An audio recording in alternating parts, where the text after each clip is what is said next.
कैसा भी हो या इनकी कोई भी किस्म हो, आँखों को भले ही लगते हैं। मगर मैरीगोल्ड और गेंदा के नाम से मंसूब ये फूल न सिर्फ अपनी दिलकशी में कमाल है, बल्कि इसे जिल्द की बेहतरी के लिए अद्वियात में भी इस्तेमाल किया जाता है। इस्लामाबाद की नर्सरियों में इन दिनों मैरीगोल्ड फूल की बहार है, जिससे अतराफ के मनाजिर भी सुनहरे दिखाई देने लगे हैं। मैरीगोल्ड को लोग बहुत ज्यादा पसंद करते हैं। अगर ये सीजन देखा जाए तो ये पूरा साल भी चलता है। तो वैसे इसका जो सबसे अच्छा सीजन है ना, वो अगस्त, सितंबर, अक्टूबर, नवंबर, ये 4 मंथ है। मैरीगोल्ड यूँ तो सदाबहार फूल है, मगर अगस्त से नवंबर तक इस फूल की शोखियाँ अपने अरूज पर होती हैं।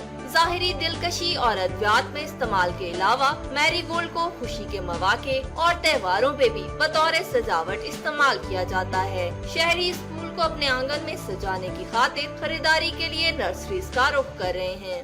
पौधे लगाने का हमें बहुत शौक है, इसलिए हम इधर नर्सरी में आए हैं और मैरीगोल्ड का सीजन है तो मैरीगोल्ड खरीदने के लिए आए हैं। दुकानदारों के मुताबिक इन फूलों को अच्छी निगहदाश्त से ताज़ा और देर पार रखा जा सकता है।